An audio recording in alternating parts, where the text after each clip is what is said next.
began with, of all things, a safety test. Why was there need for a safety test at all? Reactor number 4 was not new when the accident occurred. In fact, it went into operation on December 20th, 1983. And 11 days later, on the last day of the year, Plant Director Victor Brichanov signed this document, certifying the completion of the construction of the reactor.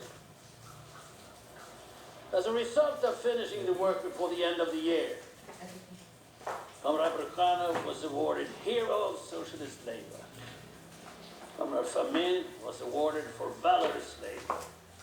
Comrade Dyatlov was given an Order of the Red Banner. But the work was not finished. And this document was a lie. In order to sign this certificate, all safety tests had to have been successfully completed, and yet one remained. A nuclear reactor generates heat in the core here. A series of pumps here and here send a constant flow of cooling water through the core. The core's heat turns the water to steam, and the steam spins the turbine here, and the result is electricity. But what if a power plant has no power? What if the power feeding the plant itself is disrupted? A blackout, equipment failure, or an attack by a foreign enemy? If there's no power, the pumps cannot move water through the core, and without water the core overheats, the fuel melts down, in short, a nuclear disaster. The solution? 3 diesel fuel backup generators here. So, problem solved? No.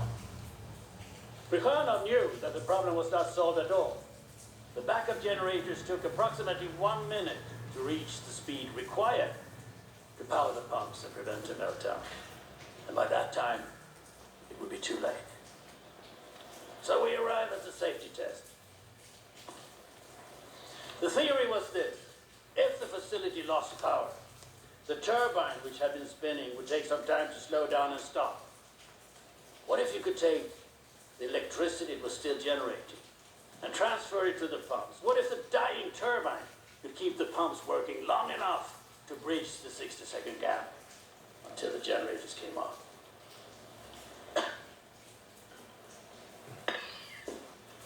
Any questions? No. Continue. Test this theory. The reactor is placed in a reduced power mode, 700 megawatts, to simulate the blackout condition.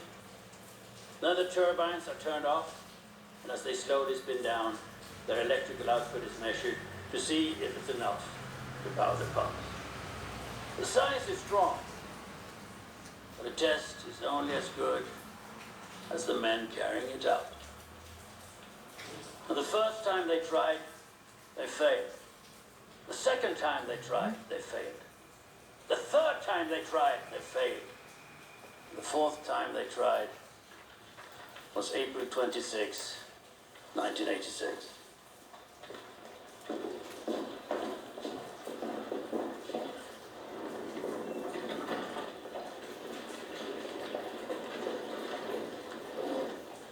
Comrade, from you.